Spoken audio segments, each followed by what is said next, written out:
Welcome back to another Color Me Purple session. Today we are reviewing the Love and Marriage Huntsville Season 6, Episode 10, Unpaid in Full. Let's get into it. So you guys, we jump right into where we left off last episode. We are still at the baby shower. This is following the guys having their conversations outside regarding Tiffany and what she was saying to Sheree. And if you remember, Big Lou was just coming back into the house when Tiffany was complaining of some pains and feeling dizzy. Tiffany says she is seeing stars, baby. So they're looking for some water. They go ahead and grab Kimmy. If y'all don't know, Kimmy is a nurse. So Kimmy says she usually carries a blood pressure cuff in her car, but baby, she don't have it with her now because she's in Maurice's whip today. So the ladies want to go ahead and call 911. But Tiffany's like, no, I don't want the police. And Kimmy's like, honey, you need to at least go ahead and lay down. Child, I think you could hear the host say, honey, you need to go home. I'm getting the vibes that she don't want no parts in this. It's nice to see the ladies come together. And Kimmy's like, hey, we need to get your blood pressure checked because I think she's thinking there's some issues with pressure going on. She's saying she's feeling dizzy and things of that sort. So it's starting to get a little hectic. Everybody is surrounding Tiffany. She's having issues standing. She's feeling very lightheaded. The girls want to call the police. They want the ambulance to show up right now. And Kimmy doesn't want the ambulance to come on site. I don't know if she thinks they're going to interrupt her baby shower flow. But honey, the environment has changed. Nonetheless, Big Lou is like, I'm not even waiting. I'm taking her right now. Child Lewis done picked this girl up and put her in that truck. And he is speeding off at this moment. Y'all, I'm sending a quick prayer out for Tiffany, and I hope you guys are doing the same. Of course, this is pre-recorded, so I hope that she is doing well. I think we would have heard otherwise if she was not. But prayers out to her because that was just a scary lineup that they just gave us, okay? So the episode continues by taking us to Marceau, where he is meeting with Maurice to discuss some groundbreaking things that they were doing with the business. Kudos to these guys because they are making moves. And of course, we're not going to leave Letitia Scott out of this conversation as she pulls up on these gentlemen on this job site. Of course, she's going to come up with her stalker's child and some damn heels into where it is mainly dirt and mud. We do not support that, Letitia. Yes, we agree that you should have wore your boots and your sneakers, but come on.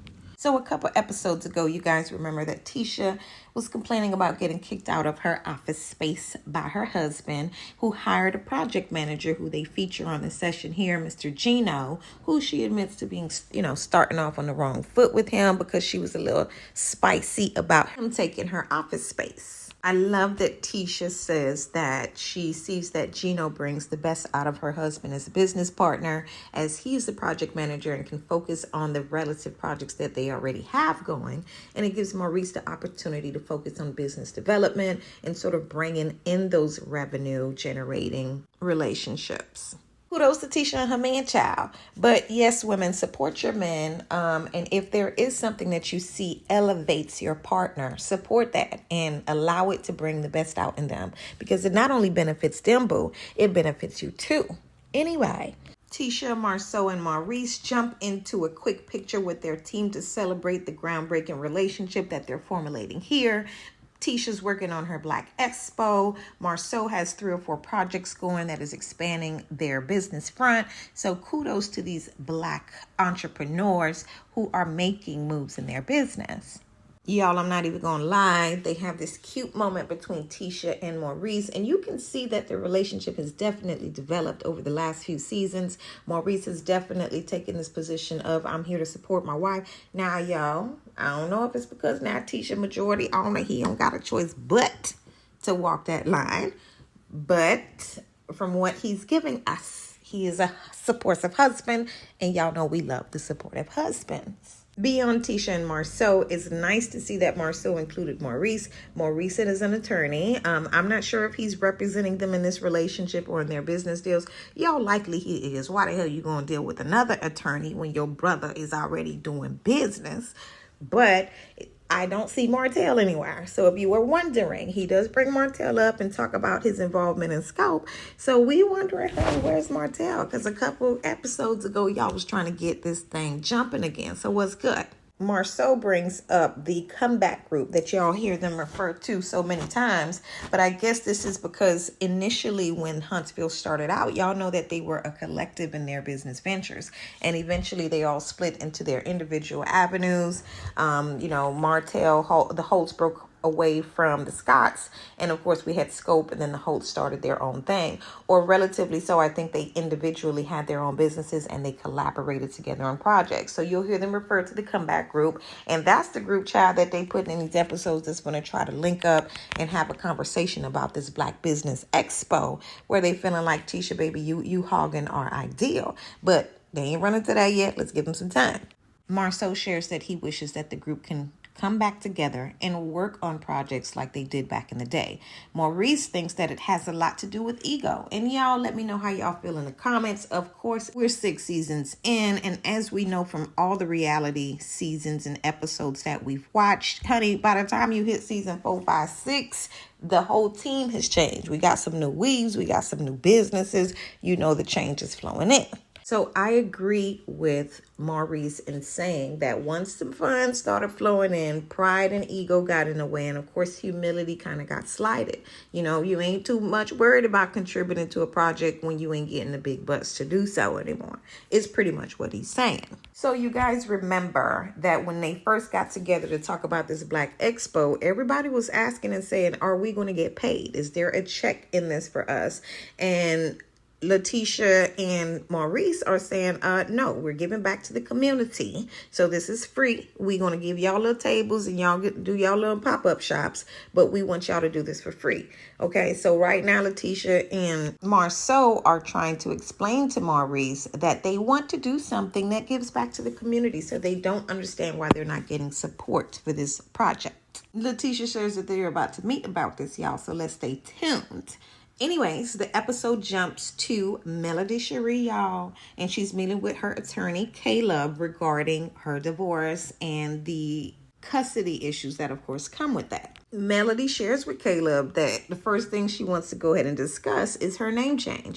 She's moved a lot of her branding to Melody Cherie. Her maiden name is Rogers, and she wants to be able to remove Holt from all of her businesses. So she's discussing with the attorney how she can move forward with that.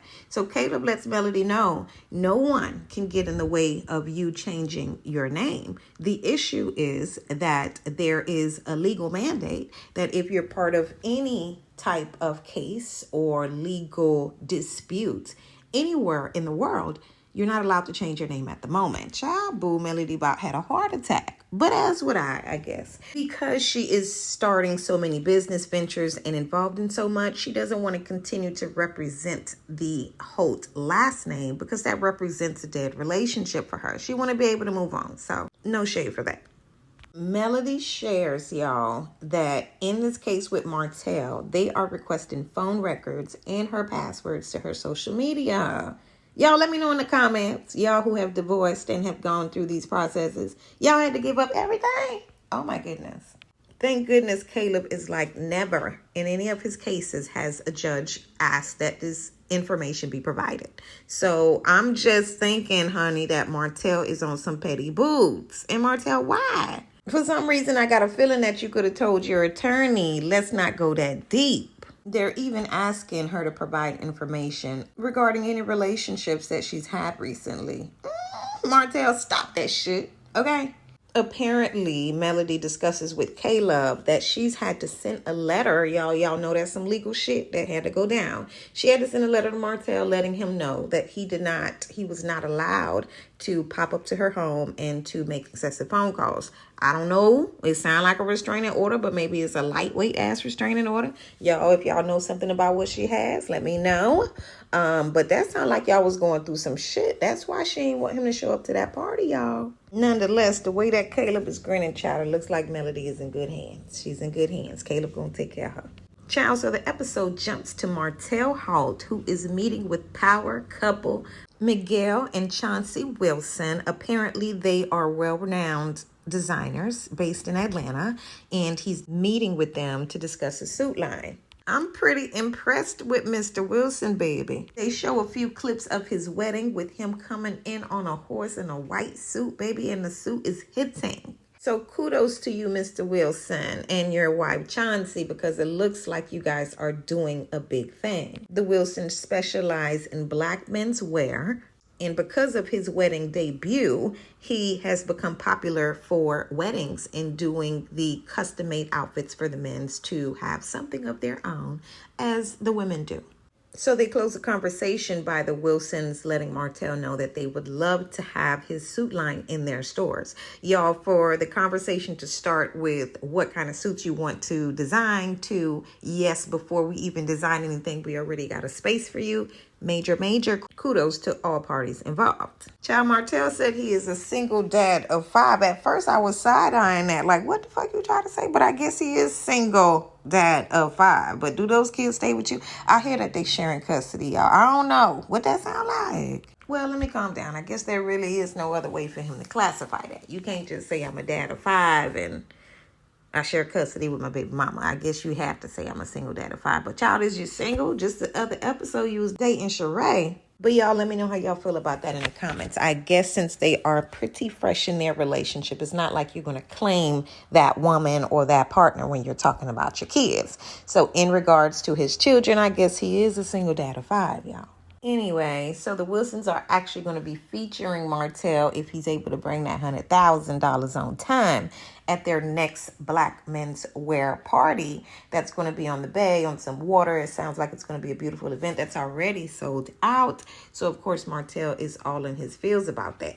Moving right along, the episode jumps to Tiffany and Lou in their home. Tiffany is obviously on bed rest. She says that the doctor has confirmed that her blood pressure was running a little low and that she needs to sit with her feet up and get some rest and maybe just work a lot less at the moment. Lou comes into the room and brings her something to eat and something to drink. And of course, he starts sharing that was just a freaky, scary moment when he had to rush his wife to the hospital.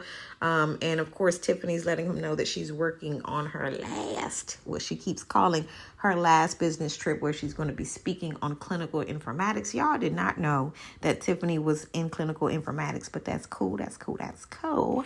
Y'all, Big Lou gets very emotional and sheds some tears with us, y'all, as he reflects on that moment. You know, it kind of life flashed before his eyes. He don't want to lose his wife. Y'all know Big Lou is crazy about little old Tiffany, okay? They share a very personal moment with us. You know, Tiffany lets him know that she's sorry for putting him and her unborn child in that position for easy decisions that she could have made to stay hydrated, rest a little more, work a little less. You know, he lets her know that it's okay to feel like you're superwoman, but at this time where you are bringing a life into this world, this is the time where you need to rest and take care of yourself. You know, it's not just you anymore. Lou shares that when you can't get control of it, God will get control of it and show you the direction you need to go. And sometimes it's in the opposite direction than what you decided. So Tiffany shifts the conversation and asks for details about the conversation that was going on outside of the baby shower. Lou said that Betty Crocker Marceau was all involved in the conversation just because it happened at Blaq.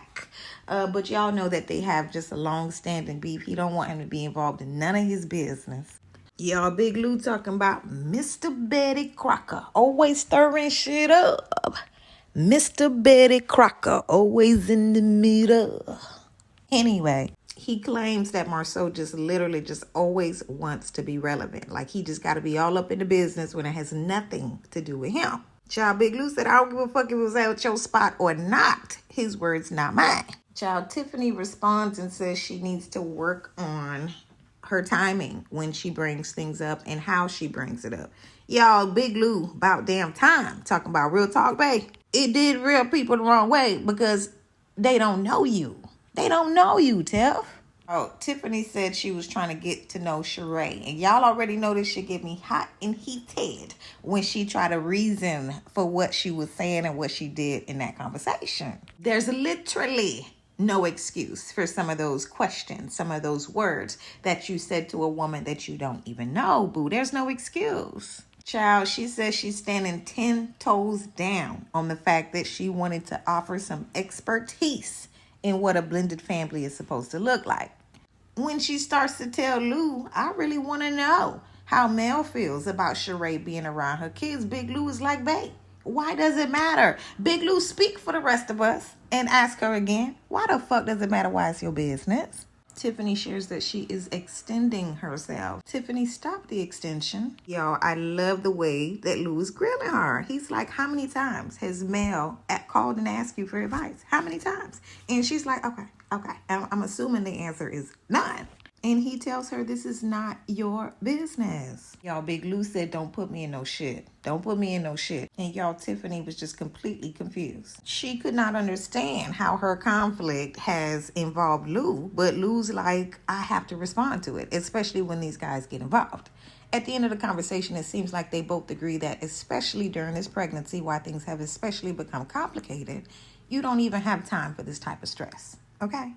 So the episode bounces over to them meeting regarding the Blaq Expo. Kimmy shares that they have not even heard anything from Tisha and Marceau since the first meeting, but they're looking forward to see what this conversation is going to be about today. So Melody pulls up on Kimmy, who is always early. You guys know that her and Maurice are usually the first to arrive to just about every event. I just already know this conversation is going to be all shade, especially with Kimmy starting off with an introduction of a letter of Marceau writing a detailed explanation of why he wants to be the president of the comeback group. Child, I'm going to need some more details because she seemed to be a little tickled about that. So Melody asks Kimmy how she feels about participating in the Blaq Expo. And Kimmy pretty much details that if she's going to be involved in the production and the outlining of this project, that she wants the name to be changed. She doesn't want it to be sort of a project that's just Tisha's and Marceau's. It needs to be owned by the comeback group, which apparently I guess they don't sworn by that name, y'all. That's what they calling themselves. Melody said that she thought that we were trying to move away from the comeback group, and Kimmy's like, there was no we. I think that was just a you thing. So she talks about still paying on taxes and taking some paperwork to her accountant relative to the comeback group. So this is something that they have officially registered, y'all, because she mentions if it's not going to be dissolved, we might as well use it. And if that's the case, I agree. Let me know how y'all feel about that in the comments. Granted, we all know that business with friends ain't the easiest, and maybe dissolution might be the best option here. Apparently, Melody had proposed that option before, and Kimmy don't seem to be too much of a fan of it. Kimmy comments that Tisha and Marceau are notorious for arriving to their planned meetings late, and of course she feels like it's disrespectful. But I think we all can agree about that too, right? Kimmy shares that she has recently started radiation and that it's going to be a 6-week duration. Then they jump into a conversation about vacations, and Melody tells her, girl, you deserve a vacation. You should take a vacation after that 6-week process. Apparently that was Kimmy's way to jump right into asking Melody about a recent vacation, where she says she saw some crabs, a little bit of water, and maybe a nice gentleman holding on to Melody. Melody, of course, is like, I'm not going to tell y'all nothing. I'm not giving details on who my baby is. That's just not the business that I share. Kimmy's like, girl, I'm just asking a question. And Melody's like, I have no problem with you asking questions, just like I have no problem saying it's not your business. Yikes. Melody shared that she does not want to talk about this relationship because she doesn't want to come to the forefront of everything else that she's got going on. Okay? But girl, you on reality TV and you know that's all the fuck we want to know right now. Who is you dating? But y'all, let's act like respectable people and respect her boundaries. So apparently 10 minutes into the conversation, the guys walk in, Marceau and Maurice. And as y'all all know, Melody scrambled right into her shell when she saw Martell. But now that we got a little tea on what's been going on in the legal arena, I see why she don't want to fuck with him in no parts. Martell says that he feels like that's petty because it ain't going to hurt for her to shake his hand. But honey, if you grilling her the way that she says that you are, I would want to avoid you at all costs as well. So Tisha finally walks in and they finally are able to start the meeting, and they quickly jump into the conversation about the Blaq Business Expo. Apparently Tisha did send an email asking questions about what they wanted to talk about and what they needed to be able to participate, but she said that she hadn't received any responses. So as they continue the conversation, Tisha shares that she has decided and made a final decision that she's not going to be paying them to represent themselves at the exposition. And of course, everybody everybody's upset about that. Like, if we're going to bring the people there, we're going to be the reason the people are funneled into this expo, why would we not get commission? And Tisha's kind of playing the ball here and saying if they do raise any money, they want to put it back into the community. But you can tell by Martell and Melody's face, they like the community, child. We need money in our pockets. Okay. And Kimmy is obviously saying that you guys are making this seem as though this is your project, but this is exactly what we wanted to do as the comeback group. So why are you calling it the Blaq Expo when it needs to be something relative to us as a team? It is interesting, though, because Martell is upset about them not getting paid, but he mentioned the fact that Melody is a public speaker and she deserves to be paid. And you can see that there was frustration in him about that. Child, why is you worried about Melody and she ain't worried about you? But I appreciate it, though. Maurice chimed in and second Tisha's feelings and saying, I don't think we should get paid. I think that we should contribute to this exposition and donate to its prosperity. Melody felt like the conversation surrounding sponsorship was based on the fact that she mentioned the sponsorship avenue during the last meeting, which I think is kind of ridiculous, child. As they planned this event out, it probably would have came up in conversation eventually. You was just the first to mention it. Marceau then continues to say he feels like anybody asking to get paid is basically greedy right now. Y'all being real greedy and shiesty. Child, that had the whole table erupt. They got so heated, Martell needed to take his jackets off. So they mentioned it being an issue with ego, and they just are yelling at each other, going back and forth, y'all. Marceau saying he feel like this is greed, taking more than what you need instead of giving back. So Melody comments and says, you know what, it's fine that y'all don't want to pay the guests that you're going to have present at your Blaq Business Expo, but because no one has supported me in any of my business ventures, why do you expect me to support you in yours? Tisha quickly reminds her of the last time she did try to support one of her business ventures. She ended up getting her escorted out of her event. And Melody quickly snaps back. This is not about support. This is about sponsorship. Woo! We already know these two like to get a little spicy when it comes to dealing with just about anything. Now, Melody, you know that was shady for you to kick her out of that event. So Tisha is more on, you're my friend, so you must support. Support, support, support, support. If you're Team Melody, Melody is like, no shade with it, no shade with it, no shade with it. But if the coins don't come with it, I can't play with it, okay? Y'all let me know in the comments, what team are you on? Are you Team Tisha or are you Team Melody? Y'all, I'm going to be fighting for my coins, but I see where Tisha coming from, okay? I do agree with Kimmy, though, because she says, with it being called Blaq Expo, with a Q, not the CK, it's their LLC that they've branded. She kind of feel like, y'all is in this for the business, so it must be that it must come with coins somewhere. Nonetheless, she says she's not even worried about the coins. She wants them to call it what it is. If you're going to ask the comeback crew to put down an event, it needs to be titled as the comeback crew. Kimmy said you ain't gonna slap a new name and tell me it's under new management, baby, and make it look all pretty when it is what it is. Y'all, where Maurice was keeping it all nice and together this whole meeting, child, he done lost his mind. He said, yes, you are recycling the comeback crew idea. You should have titled it as the comeback crew. Y'all know Maurice gonna stand behind Kimmy 100%. Let's stay tuned for what happens on the next episode, y'all. Looks like it's gonna get extra hot and heated with a side of freaking as these girls are spinning on the pole. Stay tuned for another Color Me Purple episode. See you soon.